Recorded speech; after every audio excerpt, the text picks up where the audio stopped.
Hey there, YouTube, it's Petey Two Finger. We'll go to the theater from like year to year. I'll see whatever, Star Wars or whatever. We really rarely go. Like if we're invited by someone else to go to Star Wars, maybe I'll go. If it's a music simulcast like Jam Halen, Sign You Blast, where everybody goes to the theater and sees the concert, I'm there for that. Depending on who it is, And one of those things we went and there was no audio and people were walking out. And I went out there twice to talk to the staff to be like, hey, there's a huge problem. And they're all standing around talking in a semicircle. So eventually they turned it up, but it wasn't really anywhere near as loud as it should have been. Which is like, those things are usually on like a Tuesday night or something. It's never like there's anybody else in the theater. If you're having the Simu Blast, and then in the next theater it's Little Mermaid Part 4, we can turn up the Led Zeppelin reunion a little bit, can't we? Does the Disney movie have to be louder than the Simu Blast concert? I don't know. I'm just asking. So there's some new video about Roger Waters, specifically Roger Waters and Rick Wright. Roger finally comes out and character assassinates Richard Wright. The thumbnail says in huge font, he's a huge creep. Richard Wright, what a creep. He wrote the violent sequence. So yeah, people will always go on about Dark Side of the Moon is the best album because all of them worked together on it, and that was the last time there were brothers. Well, that was the last time they ever helped Roger with the project. Those guys had really bad attitudes, and there was drug problems and all kinds of ego stuff on the other sides that you don't really hear about. You always hear Roger Waters an egomaniac. Well, it's not really the truth. There was a lot going on, and the truth of it, like if you look at Pink Floyd, their legacy, what made them so unique, all of that stuff rolls down the Roger Waters hill. So you kind of, like, let me put it to you this way, all right? And I'm sorry if you're a failed guitar player. I am too. But can't play Dave Gilmour solos. Nothing would define me more. But making statements like the David Gilmour version of Comfortably Numb, the demo version where there's no words and he's just going do do do do do do do do do the whole time, commenting that is the peak of the entirety of all humanity's peak, may be an overstatement considering there's a much superior version that was released on the wall. So let's not get carried, let's see things through the filter, the framework of reality when talking about Pink Floyd. Yes, Dave Gilmour tuned Roger's bass. Yes, he played the bass on some of those songs.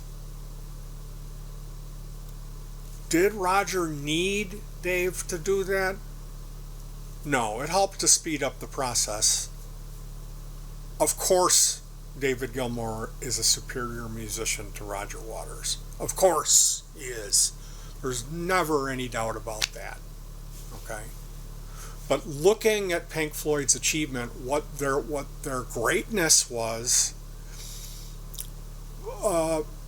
ties into the lyrics. And not only that, but the whole entire thing of Dark Side of the Moon through the final cut is like kind of one thing. in itself. And because of its oneness and its pedigree being so incredibly high, the only way you get that is Roger Waters. And yes, he was a stern taskmaster. Yes, he was a egomaniacal. Okay? But what a lot of people don't know was their peak was The Wall. And Waters tried to do a movie and a concert. The concert was a success. People that saw it say it was the most unbelievable thing ever.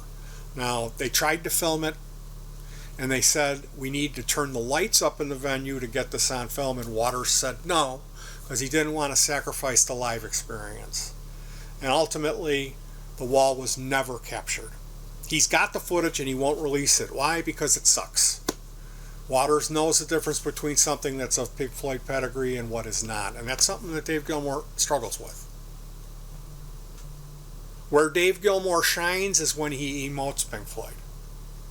And if he's going to sit here and say the Wall was a laundry list of complaints, then why is he hearkening back to The Wall and just taking stuff that he doesn't even need to take? Like on the Girl with the Yellow Dress album, there's a video that's very hearkening back to Goodbye Blue Sky, Gerald Scarf's animation. It's like tit for tat reinvention of that. So Waters was a failure in The Wall in the sense that the concert was the only thing that caught it at its perfection, and he tried to do this movie, and the movie got ruined by the director. The director sabotaged the movie and ruined it. And Waters had control legally up until a point, and the ultimate control of The Wall, the movie, was given to Alan Parker, the director of the movie, because Dave went behind Roger's back and told Alan Parker, don't sweat Waters. When the time comes, it's a voting system where we all get to cast a lot. This is the legal, how they had it written up legally. Everybody involved was going to have to vote for democratically who would get to edit or have final cut on The Wall, the movie. And Dave went to the director and said, never mind Waters, just make the movie.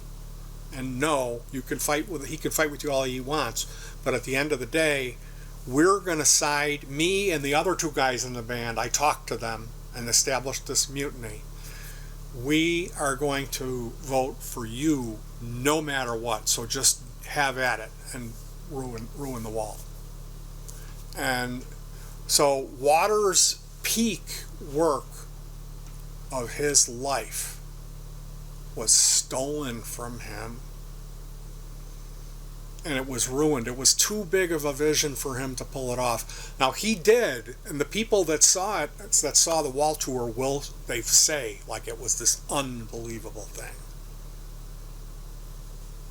And that's what was taken from you by Dave Gilmour. I have a hard time forgiving Dave for that. And how him and his new wife have treated Roger as time passed. Kicking him out of pinkfloyd.com is one thing, but then character assassinating him. Ever since all that stuff went down, now there's a whole bunch of people that can't stand Roger Waters, and they all think that he's this horrific person, when Roger's message has always been, he'll paint a picture of insanity, and at the end of it there'll be this moment of clarity where he's like, hey, don't be like that, and then we'll all be okay.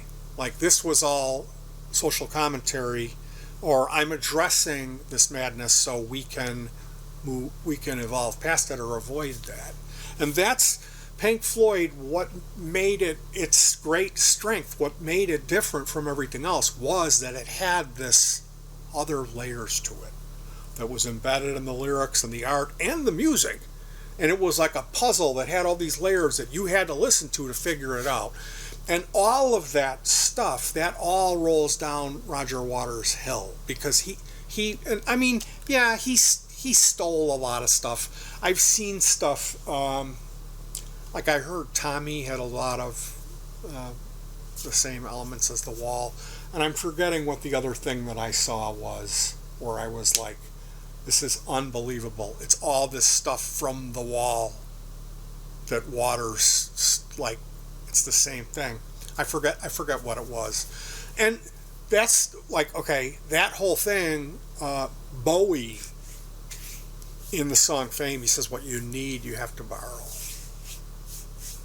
And that's about artists stealing their greatest work and reinterpreting it. Like how Jimmy Page, it came out like none of the Led Zeppelin music was original, but it is. Like you listen to the Lightning Hopkins or whatever original Black Bluesman version of these songs, and then you listen to the Zeppelin version, it's like, well, yeah, they borrowed it, but they made it their own at such a pedigree that Page didn't feel like he owed them anything. And it's like their work was at such a high level that, you know, its strength was its weakness, and that type of stuff ultimately doesn't matter at the end of the day, just like the musician stuff doesn't matter, because you could take any one of those guys in Pink Floyd out of the picture and get basically the same thing, except for one person, and that's Roger. And that's why he was responsible for the golden years of Pink Floyd, and this is why a lot of people admire him and understand that, yeah, he goes into depth about this madness, because he suffers that too. He knows what it's like, and in order to be able to transmute this stuff, you know, he's kind of got to be a little crazy in the first place himself. So who better to hear it from? So knowing that he's brave enough to be flawed and put all that out there and sing a song like Goodbye Cruel World and stand there where they fucking shove the last block in the wall, it's like,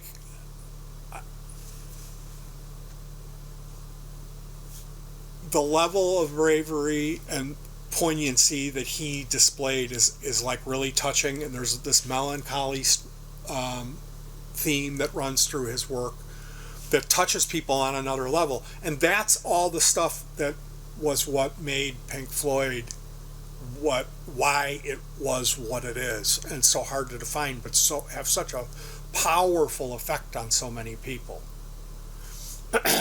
And David Gilmour needed Roger to finish writing songs for him. Roger Waters didn't need Dave Gilmour to do that. What he needed Dave Gilmour to do was play guitar really well and sing really well, and he did that. So, yeah, like, what was great about Pink Floyd, you might think, like, Dark Side of the Moon was their apex, because that was the last album where all four of them worked together. Well, I want to say it's a shame that they didn't after that, because if all of the guys would have continued to work together, maybe they would have got better at what they were doing, and it wouldn't have ended up being a Roger Waters solo thing, and it would have ended up being something way better than what we got. But they didn't, and Waters was left with all of that burden on him.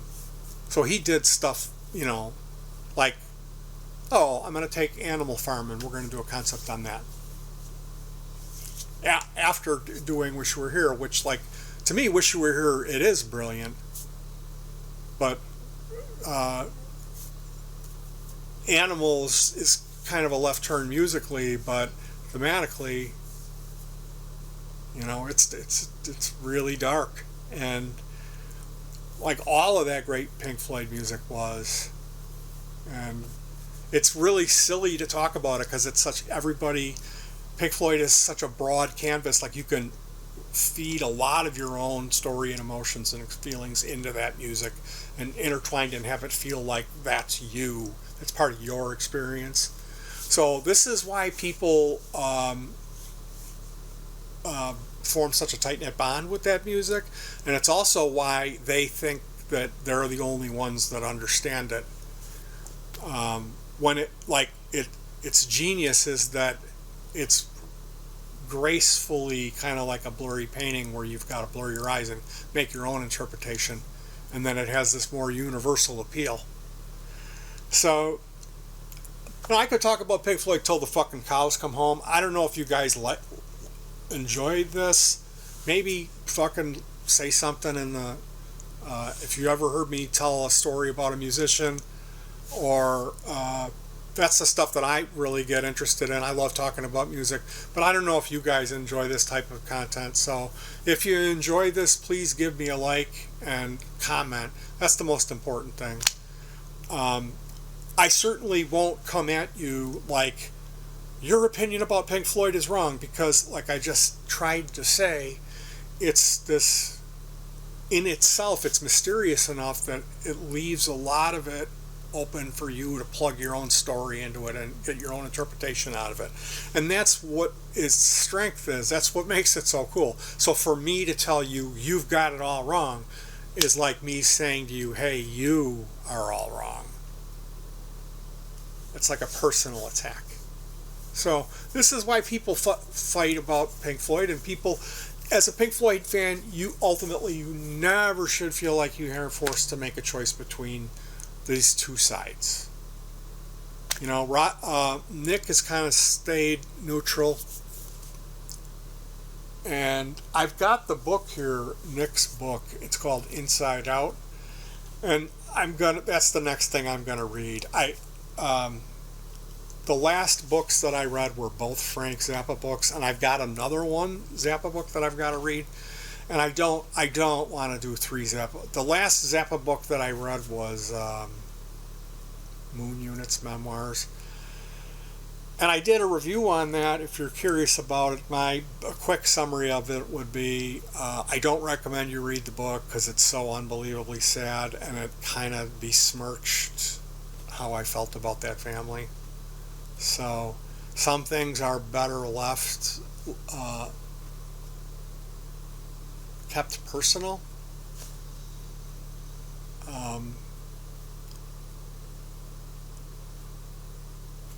But at the same time, it kind of gave me a feeling of like, well, thank God that I wasn't successful at making music, because if I was, I would have went at it so hard that we'd all be writing books. There'd be a book called Earth to Gopti, and my Shrimpy, Earth to Shrimpy, and D2 on Venus. Anyway, you guys, my sleep schedule's crazy, so, and this shit with the fucking drones, I swear I've had enough of UFO and drone videos on YouTube. I haven't been watching them, but it's just the thumbnails. And like, now I'm seeing thumbnails where people are claiming they've figured out what it is, and it's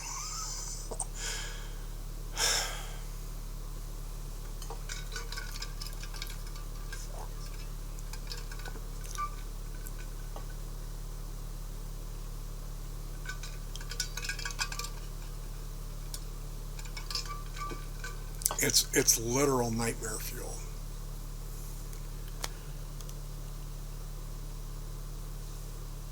So here's a stupid idea to help you forget. When we play these 2 songs in our set list, and they're adjacent songs, which is weird, and they don't have anything to do with each other musically, right? They're 2 totally different songs. 1975 and Yeehaw are the songs completely different. where when I play it, I'll start off with the guitar. I'm moving the selector switch in the one song. And the second one, I don't move the selector switch, but the volume keeps getting turned down. And I'm really struggling with that. So this is my idea. Like, when I looked into this, it turns out that, and I never used to have this problem.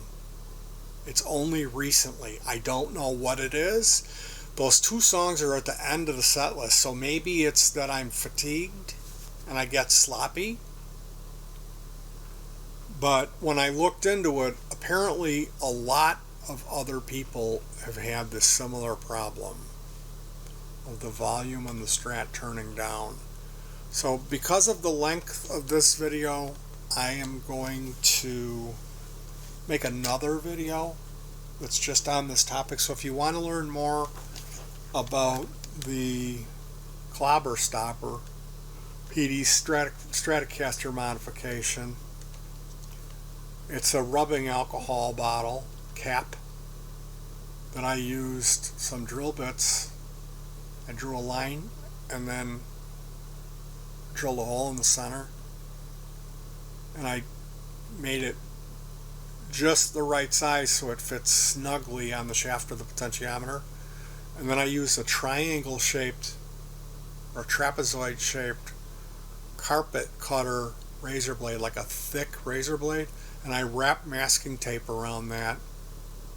And it's not real new. They're dangerous when they're new. It's kind of pretty dull, but that's what I used to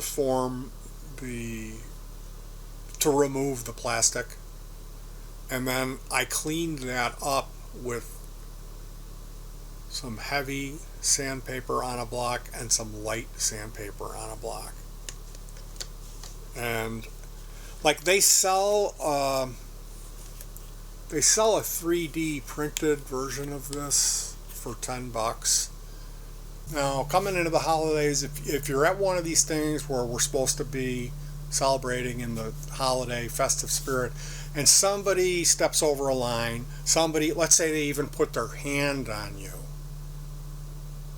Now, there's a type of reaction. The typical thing is to be like, get your effing hands off me, and want to like shove the guy or get into fisticuffs. How about you? Dare you touch me? Or people just putting themselves above you or taking shots at you for what you're wearing and your hair, or that because you're an unemployed musician, whatever it may be. It's best to be ready for that stuff and to have something planned out to say, if possible. You can never do the wrong thing, especially like if it's your thing, it's harder. But if it's like your old lady's thing on her side, then you have no choice. You can't.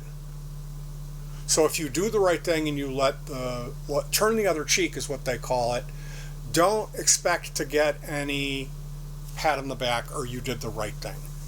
If you don't choose to do the bad thing, there's no reward for doing what totally goes against your grain of your personality to do and to eat crow. There's no reward in doing that. If you bring it up, you'll be chastised and you'll feel even smaller. So that's the holiday greeting. Aren't you glad you tuned in? But I thought, I bet I could make something like that. So anyway, I'm going to do another video where I talk about that more. I'll talk to you guys later. Like I always say, Merry Christmas and peace.